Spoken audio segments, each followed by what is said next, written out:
সুপ্রিয় দর্শক বন্ধুরা, নিজের ও পরিবারের ক্ষতি না চাইলে এই চৈত্র মাসে কখনোই এই কাজ করবেন না। হ্যাঁ বন্ধুরা, আপনি ঠিকই শুনেছেন, চৈত্র মাস ইতিমধ্যেই পড়ে গিয়েছে। আর আমাদের হিন্দু শাস্ত্রে এই চৈত্র মাস অত্যন্তই একটি গুরুত্বপূর্ণ মাস। আর এই মাসে কখনোই এই কাজগুলি করা উচিত নয়। আর বাড়িতে যদি এই সমস্ত সামগ্রী থেকে থাকে, তাহলে চৈত্র মাসে অবশ্যই এই সমস্ত সামগ্রী বিদায় করুন বাড়ি থেকে। নচেৎ গৃহে বড় ধরনের একটি বাস্তু দোষ দেখা দিতে পারে। আর যে গৃহে বাস্তু দোষ দেখা দেয়, সেই গৃহে মা লক্ষ্মী কখনোই কিন্তু প্রবেশ করেন না। সেই গৃহে সর্বদাই আর্থিক অভাব অনটন লেগেই থাকে, কখনোই শান্তি দেখা যায় না।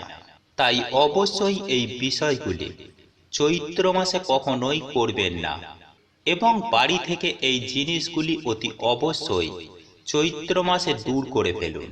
তাই এই প্রসঙ্গে বিস্তারিত জানতে আমাদের এই ভিডিওটি সম্পূর্ণ মনোযোগ সহকারে শেষ পর্যন্ত দেখতে থাকুন। আশা করি এই ভিডিও থেকে আপনি অনেকখানি উপকৃত হবেন। আর এই ভিডিও থেকে আপনি যদি কোনো রকম উপকৃত হন, তাহলে অনুগ্রহ করে একটি লাইক করবেন এবং আপনজনদের সাথে শেয়ার করবেন। চলুন এইবার মূল আলোচনায় প্রবেশ করা যাক। বন্ধুরা, একটু ভালো করে লক্ষ্য করে দেখবেন, এই চৈত্র মাসে আমাদের হিন্দু শাস্ত্রে অনেক কিছুই করা বারণ বলা হয়ে থাকে।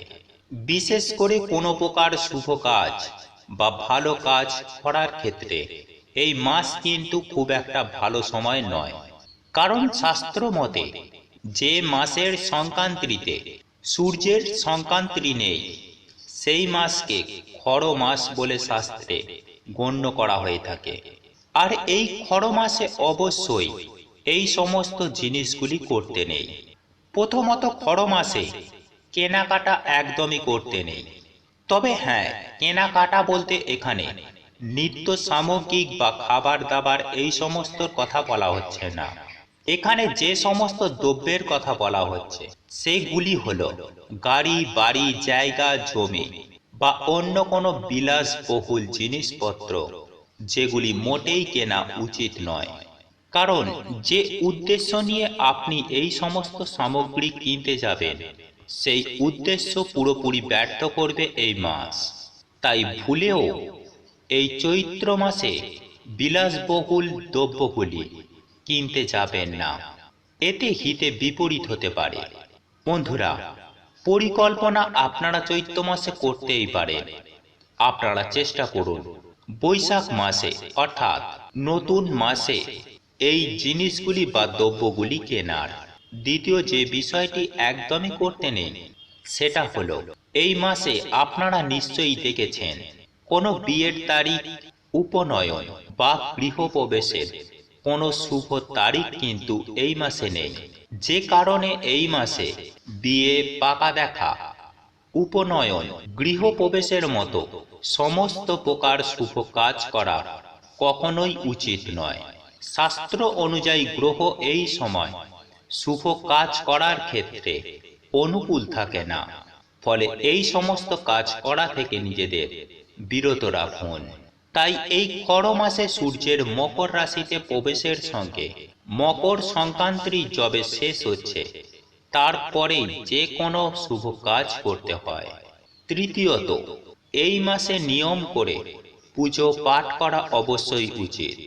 নিষ্ঠা ভরে পুজো করলে বিশেষ ফল পাওয়া যায়। এই খর মাসে ভগবান শ্রীকৃষ্ণের বন্দনা অবশ্যই করা উচিত। তবে শুধুমাত্র ভগবান শ্রীকৃষ্ণ নন, যে কোনো আরাধ্য দেবদেবীর পূজা করলে বিশেষ ফল পাওয়া যায়। আর এ মাসেই রয়েছে নবরাত্রির ব্রত এবং রাম নবমী। আর যদি সম্ভব হয়, তাহলে আপনি এই ব্রত পালন করতেই পারেন। তবে হ্যাঁ, এই চৈত্র মাসে কিন্তু অতি অবশ্যই কিছু কিছু জিনিস বাড়ি থেকে দূর করা প্রয়োজন। কারণ বাস্তুশাস্ত্র মতে আমাদের বাড়ির চার দেওয়ালের অন্দরে দুটি শক্তি বা এনার্জির সন্ধান পাওয়া যায়, যা এক হলো শুভ শক্তি, অপরটি হলো অশুভ শক্তি।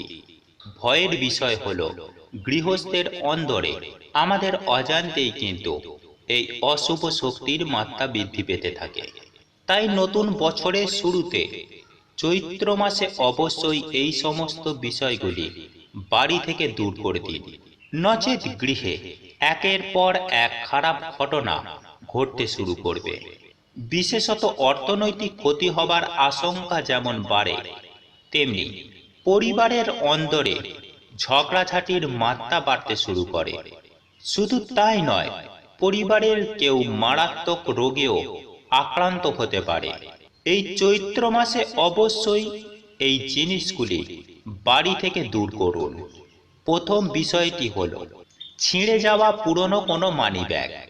বন্ধুরা, আপনারা খেয়াল করে দেখবেন অনেকেই পুরনো মানি ব্যাগ ফেলে না দিয়ে কোথাও না কোথাও গুঁজে রাখে। এই জিনিসটি কিন্তু মোটেও করবেন না, কারণ বাড়িতে ছিঁড়ে যাওয়া টাকার ব্যাগ যদি রেখে দেন আর এমন ব্যাগ যদি আপনি ব্যবহার করেন, তাহলে সেক্ষেত্রে মারাত্মক অর্থনৈতিক ক্ষতি হবার আশঙ্কা বেড়ে যায়। বন্ধুরা, ঠিক এরই সঙ্গে ধার দেনায় জড়িয়ে পড়ার সম্ভাবনাও খুব বেড়ে যায়। তাই চরম অর্থনৈতিক ক্ষতির সম্মুখীন হতে না চান, তাহলে চৈত্র মাসে এই ছেঁড়া ব্যাগটিকে নিজের কাছ থেকে দূর করুন এবং যদি সম্ভব হয় বৈশাখ মাসের শুরুতেই নতুন মানিব্যাগ কিনে রাখুন। আর মানিব্যাগ কেনার পর অবশ্যই মানিব্যাগে একটি রূপোর কয়েন এবং অশ্বত্থ গাছের পাতা অথবা মা লক্ষ্মীর একটি ছবি রাখলে অর্থনৈতিক উন্নতি ঘটতে খুব একটা সময় লাগে না, এমনটাই বিশ্বাস করা হয়।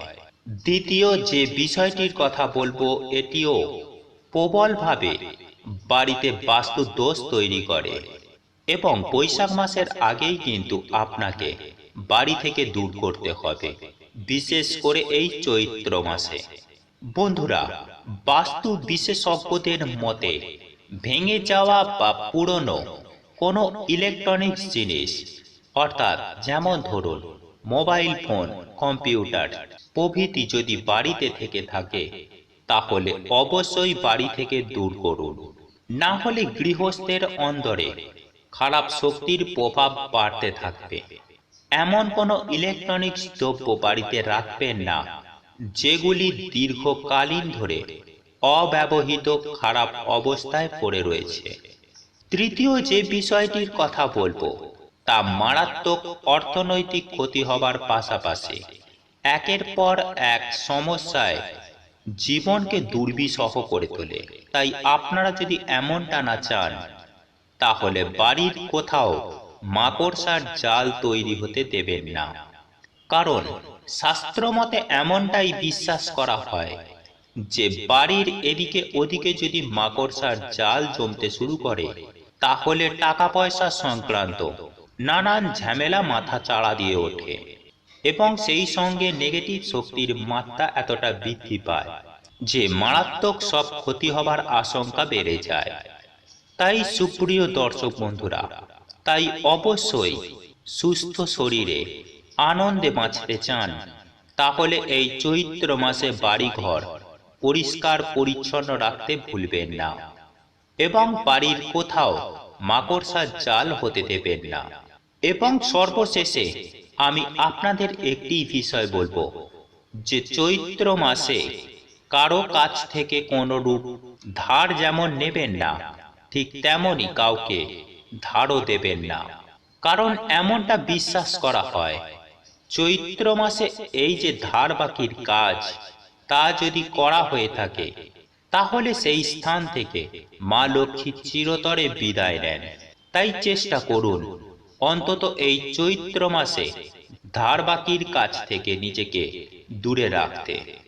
আর একান্তই যদি আপনি ধার বাকি করতে বাধ্য হন, তাহলে অবশ্যই বৈশাখ মাসের মধ্যে সম্পূর্ণ মিটে যাওয়ার প্রয়োজন, নচেৎ কিন্তু সর্বদাই আর্থিক অনটন লেগেই থাকবে। আমাদের হিন্দু শাস্ত্র অনুযায়ী চৈত্র মাস যেমন একদিকে খর মাস, ঠিক তেমনি বর্তমান সময় কিন্তু এই মাস এই মুহূর্তে অত্যন্তই গুরুত্বপূর্ণ হয়ে উঠেছে। বিশেষ করে যেভাবে দেশে এমন এক পরিস্থিতির সৃষ্টি হয়েছে, সেই অনুযায়ী এই চৈত্র মাসে অবশ্যই কিন্তু আমাদের হিসেব করে চলতে হবে।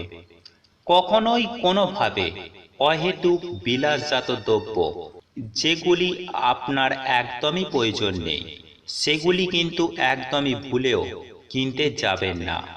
যদি এমনটা করে থাকেন, তাহলে তীব্র আর্থিক সংকটের মধ্যে আপনাকে পড়তে বাধ্য। আর সব থেকে বড় বিষয় যে এই চৈত্র মাসে ভুলেও বাড়ির কোনো প্রকার কোনো গাছ আপনি কিন্তু কাটতে যাবেন না, কারণ শাস্ত্র মতে এই মাসে বাড়ির কোনো প্রকার গাছ যদি কাটেন, তাহলে গৃহের পক্ষে মহাদোষ লাগে। তাই ভুলেও এই মাসে কোনো গাছগাছালি আপনি কাটবেন না।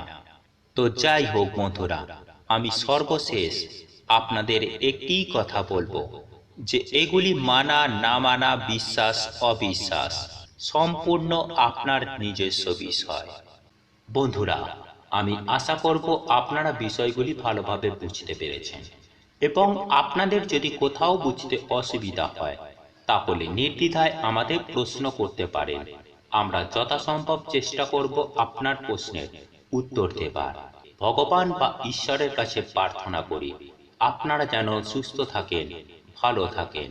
ভগবান বা ঈশ্বর আপনার সহায় হোক এবং আপনার সকল মনোবাসনা পূরণ করুক, এবং আপনি ও আপনার পরিবারের সকল সদস্যজনদের নিয়ে আপনারা সুখ, শান্তি ও আনন্দময় জীবন কাটান।